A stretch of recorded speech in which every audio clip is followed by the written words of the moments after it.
The warning lights flashed red across the bridge of the Imperial Dreadnought Thunder of Victory. Admiral Vextar stared at the display screen with growing anger. An unknown ship had entered Veltharan space without permission. This was not allowed. "Report," Vextar demanded. His voice echoed through the massive bridge where dozens of alien officers worked at their stations. "Sir, we have detected one vessel. It appears to be primitive construction. Metal hull, basic ceramic plating. No advanced materials detected," said the sensor officer. Vex quote. Tar smiled. "Pirates, perhaps, or some foolish species that had just discovered space travel.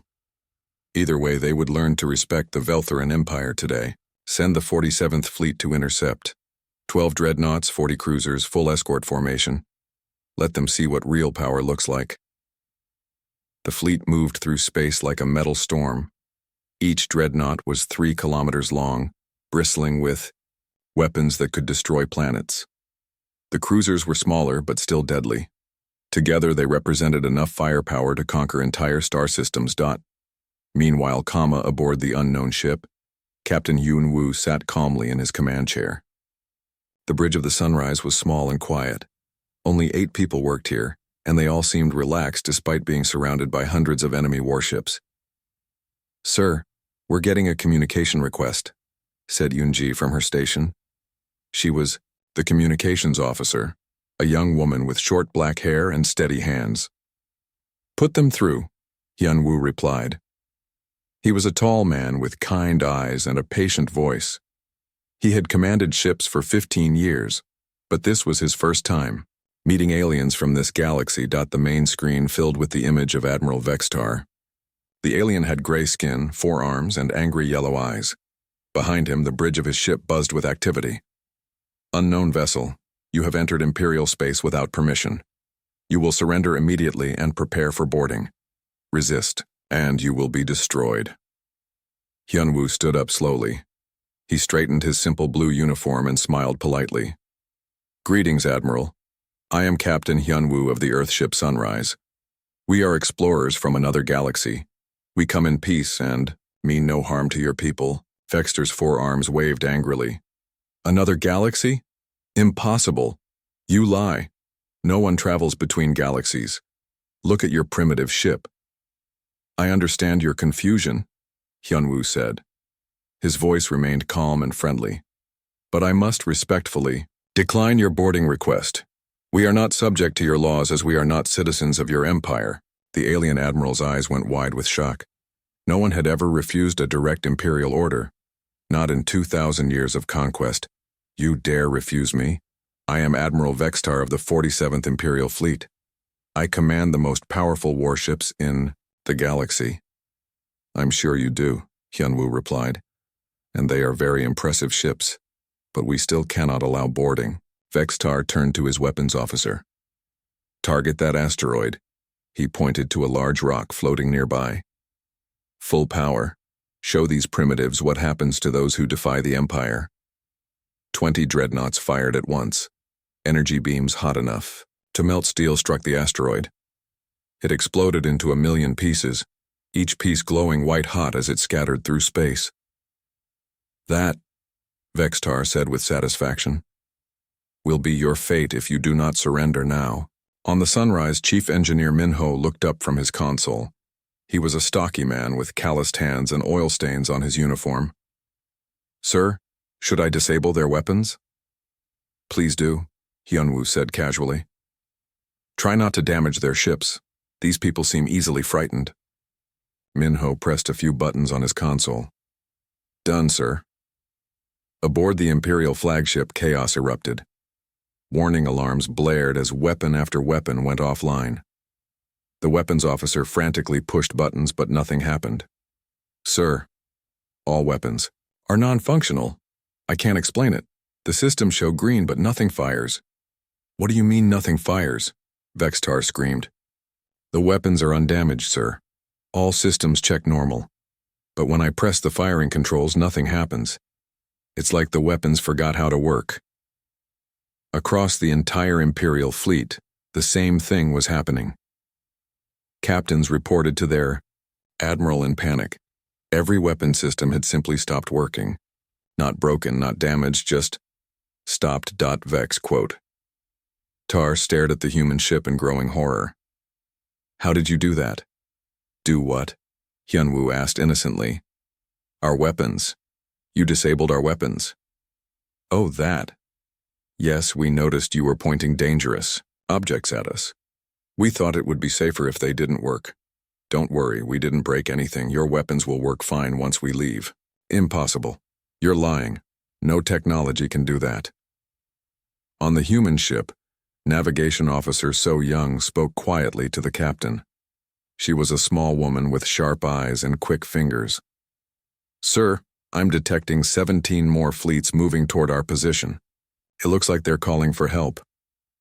Understandable, Hyunwoo said. Yoonji, send a message to their high command. Explain that we're peaceful visitors and would like to speak with their leadership about establishing friendly relations. Yes, sir, Yoonji replied. Her fingers danced over her console as she composed the message. Admiral Vexitar watched his fleet helplessly. 300 of the most advanced warships in Imperial history, and they couldn't even fire a single shot at one small alien vessel. The ship looked like it was built in someone's garage. Basic metal, simple design, nothing special about it, at all. Yet somehow, with no visible weapons, no energy signatures, no apparent technology, the humans had rendered his entire fleet harmless in less than 30 seconds. Sir, his communication officer reported. High Command is ordering us to maintain position and wait for reinforcements. Reinforcements? Vextar laughed bitterly. What good will more ships do? If our weapons don't work, more weapons won't help. On the human ship, Tactical Officer Taemin studied his displays. He was a quiet man who rarely spoke, but he noticed everything. Captain, they have very organized formations. Professional military. They're not pirates or raiders. Good to know, Hyunwoo said. So Young, what's our status? All systems normal, sir. We can leave whenever you want. Jump drive is ready, navigation is clear. Not yet. Let's see what their reinforcements look like. It will help us understand what kind of civilization we're dealing with. Minho chuckled from his station. Sir, their technology is about 300 years behind ours, maybe 400. It's like watching children play with toy guns. Be nice, Hyunwoo said gently. Every species develops at its own pace. They'll catch up eventually. Admiral Vextar stared at the human ship and felt something he had never experienced in his 40 years of military service. Complete helplessness. His ships were useless, his weapons were dead, and the enemy hadn't even tried to fight back. What kind of beings were these humans? And what would happen when the real Imperial Navy arrived? Fleet Admiral Zektos arrived 6 hours later with the largest military force in Veltharan history. The 12th and 19th Imperial fleets moved through space like a metal ocean. 300 ships of every size and type formed perfect battle formations. Around the small human vessel. Zek-2's was old, experienced, and had never lost a battle in 50 years of service. He commanded from the bridge of Imperial might, a super dreadnought 5 kilometers long and bristling with the most advanced weapons in the galaxy. Report, Admiral Vextar, Zektos demanded over the communication link. Vex-Tar looked tired and confused. His normally perfect uniform was wrinkled and his yellow eyes seemed haunted. Sir, the human ship disabled our entire fleet's weapons, all of them, simultaneously, without firing a shot. That's impossible. Yes, sir. That's what I thought too. Zektos studied the tactical display. The human ship was tiny compared to his massive fleets. It looked like a metal box with engines attached. Nothing threatening about it at all. Have you tried a direct assault? No, sir. My weapons don't work, remember? My weapons work just fine, Zektos said coldly. Stand aside, Admiral. Let me show you how this is done. On the sunrise, Captain Hyunwoo watched the new ships arrive with mild interest. The bridge remained calm and quiet. His crew worked at their stations as if surrounded by friendly merchant vessels instead of the largest war fleet in galactic history. Impressive organization, commented So Young as she studied the enemy formations. They know how to coordinate large groups. 317 ships total, reported Taemin from his tactical station. Various classes, some I've never seen before. Communications officer Yoonji looked up from her console. Sir, I'm receiving a transmission from Earth Command. Put it through to my private channel, Hyunwoo said. A small screen on his command chair lit up with the image of Admiral Park, Earth Defense Command. The older man's face looked serious but calm. Captain, we've been monitoring your situation. This is officially first contact with a hostile galactic power. You are authorized to defend yourself with appropriate measures. Understood, sir. They seem more frightened than hostile. I think we can work this out peacefully. Your call, Captain, but remember you represent all of humanity now. Make us look good. The transmission ended. Hyunwoo smiled slightly. Earth Command always trusted their captains to make the right decisions. It was one of the things he loved about the service. Sir, Yoonji said, the new fleet commander is demanding to speak with you. Of course he is. Put him through. Fleet. Admiral Zektos appeared on the main screen. He was taller than Vextar, with darker gray skin and 6 arms instead of 4. His uniform was covered in medals and rank insignia. Human vessel. I am Fleet Admiral Zektos, Supreme Commander of the Aige, Western Fleets. You will surrender immediately or face the consequences. Greetings, Admiral, Hyunwoo replied politely. I am Captain Hyunwoo. I'm afraid we cannot surrender, as we have committed no crimes against your people. You have invaded Imperial space. We have traveled through space that you claim to own. There's a difference. Zektos's 6 arms gestured angrily. Enough. You will see what happens to those who mock the Empire. He turned to his weapons officer. All ships, target the human vessel. Coordinated strike. Maximum firepower. Fire on my command. 300 Imperial warships turned their weapons toward the tiny human ship. Energy cannons, missile tubes, particle beam arrays, plasma projectors. Enough concentrated firepower to crack the crust of a planet. Fire, Zektos commanded. The space around the sunrise lit up like a star being born. Energy, beams, missiles, and plasma bolts converged on the small ship from every direction. The display was magnificent and terrifying, a demonstration of raw destructive power that could eliminate entire fleets. The attack lasted 30 seconds. When the energy dissipated, the human ship sat exactly where it had been, undamaged, unmarked, not even a scratch on its simple metal hull. Impossible, Zektos whispered. On the human ship, Chief Engineer Minho looked up from his coffee cup. Sir, should I explain to them why that didn't work? Not yet, Hyunwoo said. Let them figure it out first. The Imperial fleet stared in shock at their displays. Every weapon had fired. Every shot had been on target. Sensors confirmed that enough energy to destroy a small moon had struck the human vessel directly. And absolutely nothing had happened. Sir, the weapons officer reported with a shaking voice, all weapons fired successfully. All shots were direct hits. Energy output was normal, but what? But the energy just stopped. 1 kilometer from their ship, everything just stopped existing. The missiles, the energy beams, everything. Like space ate them. Fleet Admiral Zektos felt a cold fear growing in his chest. He had served in the Imperial Navy for 70 years. He had seen every weapon, every technology, every defensive system the galaxy had to offer. Nothing could do what he had just witnessed. Analysis, he demanded. Sir, our best guess is some kind of defensive field, but we detect no energy signatures, no power sources, no emissions of any kind. Whatever they're using, it's completely invisible to our sensors. On the human ship, Dr. Haewon looked up from her biological scanner. She was the ship's xenobiologist, a cheerful woman who studied alien life forms. Captain, I'm detecting elevated stress hormones in the alien crews. Heart rate increases, adrenaline spikes. They're getting very scared. Understandable, Hyunwoo said. Minho, what's the status of our reality field? Working perfectly, sir. Local space-time is stable. Physics are behaving normally. Well, normally for us anyway. Science Officer Hye-Jin smiled from her station. She was a young woman who specialized in quantum mechanics and dimensional theory. Sir, their technology is actually quite advanced for a single galaxy civilization. Impressive energy weapons, good targeting systems. They just don't understand how physics really works. Be nice, Hyunwoo said again. They're doing their best with what they know. Fleet Admiral Zektos tried to make sense of what he had seen.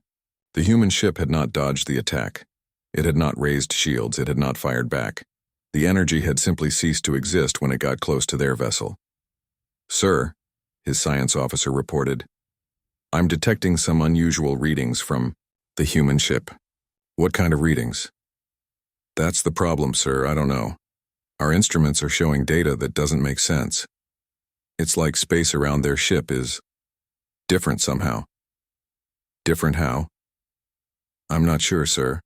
The readings suggest that the laws of physics might be operating differently in their immediate area, but that's impossible. Zektos stared at the human ship with growing dread. An enemy that could survive the combined firepower of 300 warships without taking damage. An enemy that could disable weapons with no apparent technology. An enemy that seemed to treat the fundamental laws of reality as optional suggestions. What had they encountered? Sir, the communication officer said, the humans are requesting permission to speak with our Emperor directly. Denied, Zektos said, quickly. Actually, sir, they're not asking us, they're asking him. They're broadcasting directly to the Imperial Palace on Velthar Prime. Somehow they know exactly where it is and how to reach it. Zektos felt the fear grow stronger. The human ship was 30,000 light-years from the Imperial homeworld. How could they possibly know where it was, much less communicate with it instantly? On the sunrise, Captain Hyunwoo waited patiently for a response from the Veltharan Emperor. This first contact was going exactly as Earth Command had predicted. Superior civilizations were always frightening to primitive ones. He just hoped they could work things out peacefully. On the Imperial homeworld of Velthar Prime, Emperor Drexnor sat on his crystal throne in growing disbelief. The massive throne room was filled with his top military advisors, all talking at once and offering conflicting explanations. The Emperor was ancient, even by Veltharan standards. He had ruled for 800 years and conquered half the galaxy. Nothing surprised him anymore. Until today. Impossible, Grand Admiral Kexron insisted. He was the highest-ranking military officer in the Empire, a veteran of 1,000 battles. No single ship can survive that kind of firepower. The reports must be wrong. The reports come from Fleet Admiral Zektos himself. Emperor Drexnor replied coldly. Are you calling him a liar? No, my lord. But perhaps the humans are using some kind of illusion technology, making our crews think they fired when they didn't. Then explain the disabled weapons from the First Fleet. Kexron had no answer for that. Science Minister Yexkal stepped forward. She was the Empire's leading expert on alien technology, responsible for studying and copying the weapons of conquered species.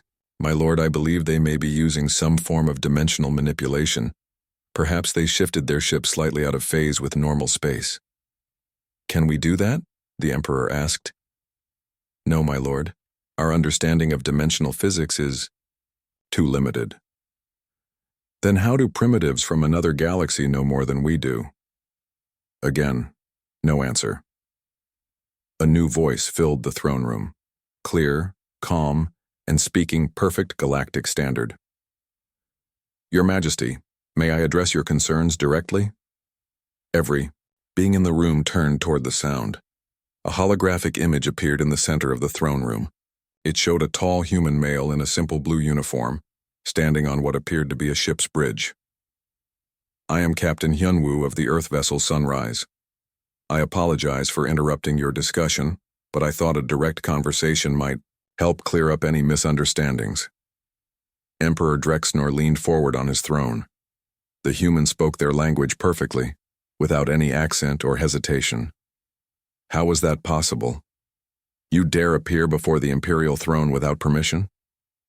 I mean no disrespect, Your Majesty, but my people have urgent business in this galaxy, and we would prefer to avoid any unnecessary conflicts. What urgent business? Captain Hyunwoo paused, as if choosing his words carefully. We are refugees, Your Majesty, survivors of a great war. We seek only safe passage through your territory as we search for a new home. Refugees? From where? The Andromeda Galaxy, Your Majesty. The throne room fell silent. Every alien present stared at the human image in shock. Andromeda was over 2 million light-years away. The journey between galaxies was considered impossible, even in theory. That's impossible, Grand Admiral Kexron said. No one can travel between galaxies. With respect, Admiral, many things seem impossible until someone does them. Hyunwoo replied politely. Emperor Drexnor studied the human carefully. The being showed no fear, no nervousness. He stood calmly before the most powerful ruler in the galaxy as if discussing the weather. Tell us about this war, the Emperor commanded. It lasted nearly 1,000 years, Your Majesty. We fought an enemy we called the Devourers. They existed partially outside normal spacetime, and conventional weapons were useless against them. What happened to them? We won, eventually, but the cost was terrible. Most of our galaxy was damaged beyond repair. The survivors decided to seek new worlds rather than rebuild among the ruins. Science Minister Yexkal stepped forward. How many ships do you have? In this expedition? About 2,000 vessels, carrying roughly 50 million people. The number sent a chill through the room. If one small human ship could defeat 300 Imperial warships, what could 2,000 do? Where are the other ships? Emperor Drexnor asked. Exploring other parts of this galaxy, Your Majesty. Looking for suitable worlds to colonize. We prefer uninhabited systems, of course. We have no desire to displace existing civilizations. Chief. Engineer Minho appeared in the hologram beside Captain Hyunwoo. He was eating something from a small container and seemed completely relaxed. Captain, should I explain our technology to them? They seem confused about how our systems work. If you think it would help, Minho. The engineer turned toward the Emperor with a friendly smile. Your Majesty, our ship uses what we call reality manipulation technology. We learned to edit the basic laws of physics during our war with the Devourers. Edit the laws of physics? Science Minister Yexkal asked. In disbelief. Sure. Physics is just information, like computer code. Once you understand the underlying structure, you can make changes. We've learned to modify things like the speed of light, the strength of gravity, the behavior of energy and matter. That's impossible. Minho shrugged. We used to think so too, but when your enemies exist partially outside reality, you learn to think outside reality yourself. Another human appeared in the hologram. This was Science Officer Hye Jin, a young woman with bright, curious eyes. The key breakthrough came when we realized that the universe is essentially a very complex computer program, she explained cheerfully. Once you crack the source code, you can modify anything. We've learned to treat spacetime as a programmable medium. You're saying you can change the laws of nature? Emperor Drexnor asked. Within our local area, yes. Our ship exists in what we call a reality bubble. Inside this bubble, physics works however we want it to work. That's why your weapons couldn't hurt us. We simply programmed our local space to make hostile energy cease existing. Grand Admiral Kexron's face had turned pale gray. You can control reality itself? In a limited way, Captain Hyunwoo said modestly. We're not gods, but we have learned to adjust the universal constants, modify fundamental forces, and edit the structure of space-time when necessary. How many of your people can do this? The Emperor asked. All of us, Hyunwoo replied. Every human crew member has neural interfaces that connect to our reality manipulation systems. It's standard equipment. Dr. Haewon joined the conversation. She was studying a small device in her hands and looked up with interest.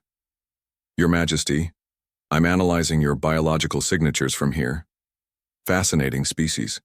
Your cellular structure is remarkably efficient. You must live much longer than baseline humans. 800 to 900 years typically, the Emperor replied automatically, then caught himself. How are you scanning us from 30,000 light-years away? Oh, that's easy. We just convinced local spacetime that distance isn't really important for sensor readings. Physics is very cooperative once you know how to ask nicely. The throne room was completely silent now. Every alien present was trying to process what they had heard.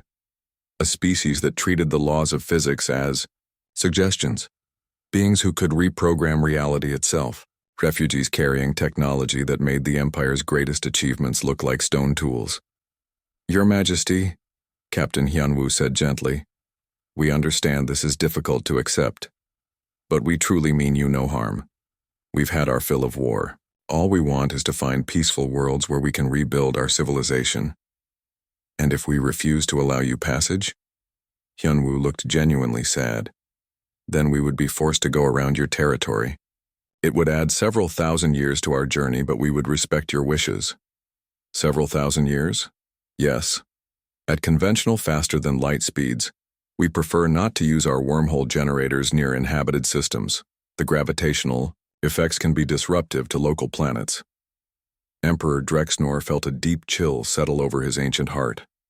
These beings spoke of crossing the galaxy in days as casually as discussing a short walk. They manipulated the very foundations of existence, as if it were a simple tool. And there were 50 million of them. Captain Hyunwoo, the Emperor said carefully, what do you want from us? Nothing, Your Majesty. Simply permission to pass through your space peacefully. We would be happy to share some of our knowledge in exchange, if you're interested. Perhaps we could establish trade relations between our peoples.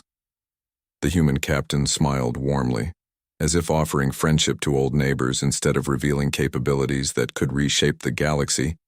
Emperor Drexnor realized he was facing the most important decision in his empire's history, and he had no idea what the right choice was. Emperor Drexnor made a decision that would haunt him for the rest of his long life. He ordered his most advanced scientific vessel, the Infinite Wisdom, to approach the human ship and request permission to study their technology. The Infinite Wisdom was the pride of the Imperial Science Division, 5 kilometers long and packed with the most sophisticated sensors and analysis equipment in the galaxy. Its crew included the Empire's greatest minds, led by Research Admiral Yextal, the most brilliant scientist in Veltharan history. Admiral Yextal was different from the military commanders. She was smaller, with pale gray skin and large, intelligent eyes. She had spent her life studying the mysteries of the universe, and the human ship represented the greatest mystery she had ever encountered. Human vessel, she transmitted. This is Research Admiral Yextal of the Imperial Science Division. We request permission to approach your ship and conduct a cultural exchange. Captain Hyunwoo's face appeared on her screen, wearing the same calm smile. Of course, Admiral. We would be delighted to meet your scientists. Dr. Haewon, our xenobiologist, is particularly excited to learn about your people. We would like to scan your vessel with our sensors, Yextal said carefully. Feel free. Though I should warn you, our technology might not make much sense to your instruments. The Infinite Wisdom moved closer to the human ship. As it approached, the Veltharan scientists activated every sensor, scanner, and analysis device they had. The results were impossible. Admiral, the chief sensor operator reported, our instruments are showing contradictory readings. According to mass sensors, the human ship weighs about 50,000 tons. But according to gravitational sensors, it has the mass of a small moon. That's impossible. Yes, ma'am. Also, energy readings show their power output as almost zero. But quantum scanners detect energy levels comparable to a star going supernova. Keep scanning. Admiral, this is even stranger. Temporal sensors show the ship exists in normal time, but also in accelerated time, and also in reverse time, all simultaneously.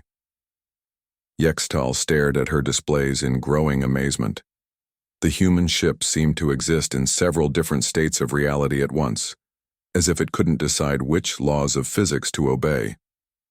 Request permission to board, she ordered. Granted, Captain Hyunwoo replied. Dr. Haewon will meet you in our docking bay. The Veltharan shuttle attached to the human ship without difficulty. Admiral Yextal and her team of 20 scientists stepped through the airlock into a corridor that looked impossibly normal, simple metal walls, basic lighting, clean but unremarkable. Dr. Haewon was waiting for them with a huge smile. She was a short, cheerful human woman wearing a casual uniform. She looked like someone who worked in a library, not on a ship that could rewrite reality. "Welcome aboard the Sunrise," Haywan said happily. "I'm so excited to meet you. I've never studied Veltharans before. Your biological structure is fascinating." "Thank you," Admiral Yextal replied cautiously. "We would like to tour your ship and understand your technology." "Of course, follow me." "Oh, don't be alarmed by anything you see. Our ship exists in a modified reality bubble, so things might seem strange to visitors." The tour began in the engine room. Chief Engineer Min Ho was there, casually working on what appeared to be a small metal box.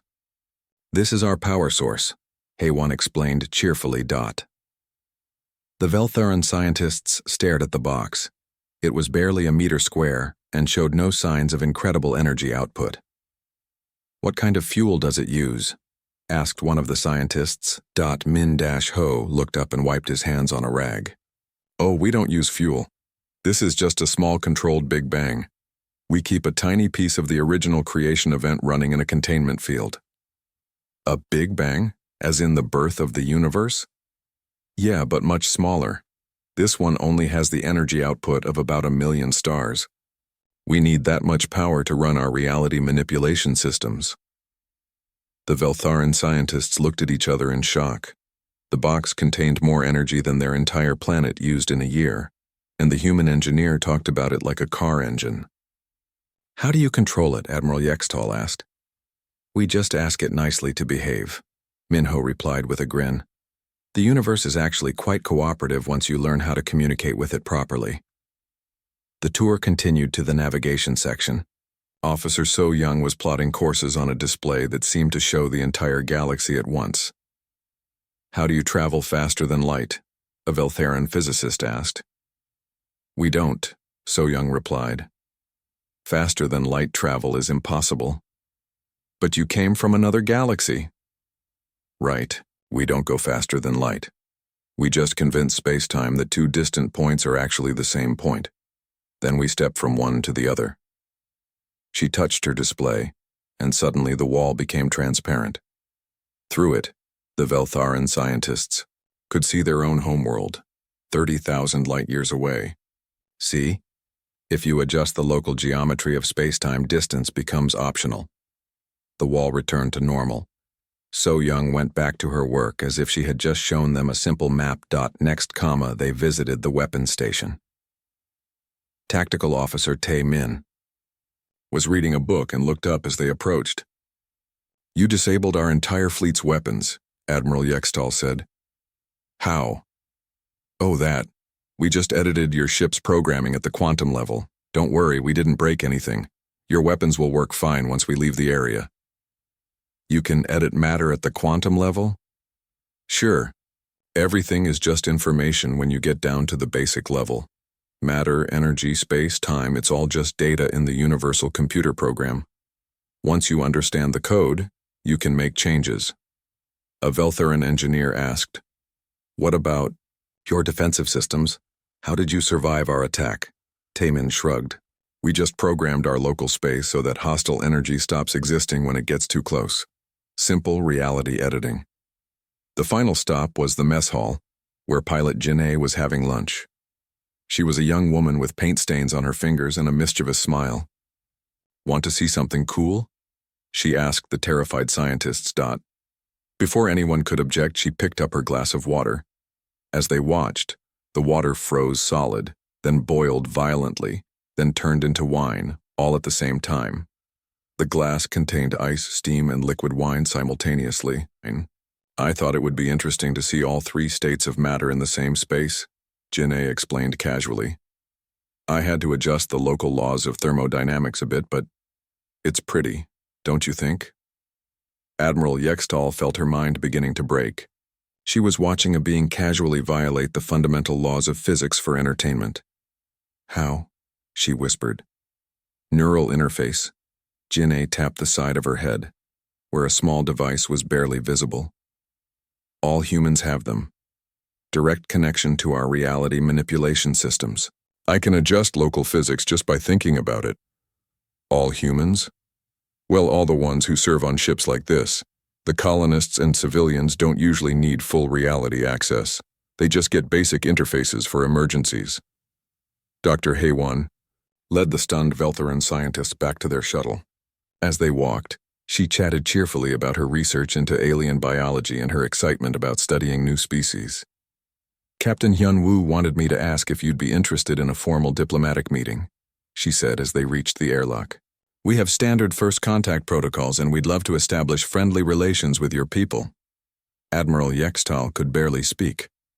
She had just toured a ship where the crew treated the impossible as routine, where beings casually rewrote the laws of reality while eating lunch. What are you?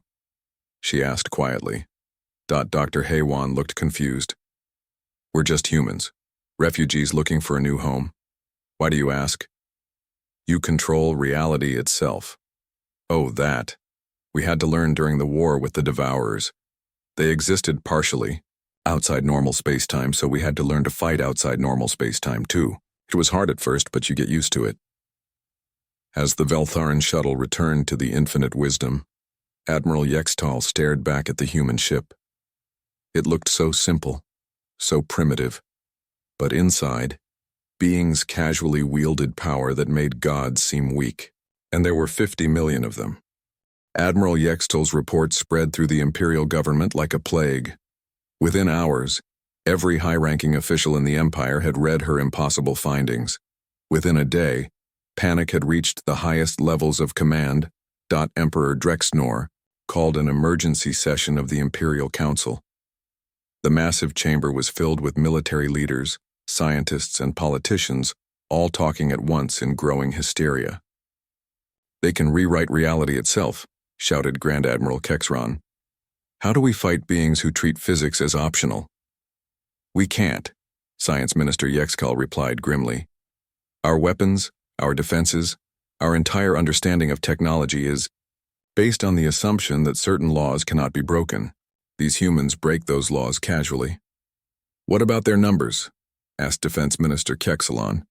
50 million beings across 2,000 ships. Even if each ship is as powerful as their scout vessel. Each ship could destroy our entire fleet, Emperor Drexnor said quietly, and we have no way to stop them. The room fell silent. The most powerful civilization in the galaxy had just realized they were helpless children, playing with toys. Meanwhile, on the Sunrise, Captain Hyunwoo was growing tired of the situation. His ship had been surrounded by hostile fleets for 2 days now. His crew was patient, but they had other places to be. Sir, Communications Officer Yunji reported, Earth Command is asking for a status update. The other exploration fleets are waiting for our report before making contact with local civilizations. I think we've learned enough, Hyunwoo said. These people seem friendly enough, just scared. We should move on and let them process what they've learned. Should we leave a message for their government? Asked Science Officer Hyejin. That's a good idea. But first, let's make sure they understand what they're dealing with. I don't want any misunderstandings later. Hyunwoo stood up from his command chair and walked to the center of the bridge. All stations prepare for departure demonstration. Nothing harmful, just educational. Yes, sir, his crew replied in unison. Yunji, open a channel to all Imperial ships and broadcast to their homeworld. As well, the image of Captain Hyunwoo appeared on screens throughout the Imperial fleet and in the throne room of Velthar Prime. He looked calm and friendly, as if addressing old friends. Citizens of the Veltharan Empire, I am Captain Hyunwoo. Before we leave your territory, I want to make sure there are no misunderstandings about humanity's capabilities. Emperor Drexnor felt ice form in his stomach, a demonstration of power from beings who could control reality itself. First, I want you to understand that the Sunrise is just a scout ship, a small exploration vessel with a tiny crew and minimal equipment.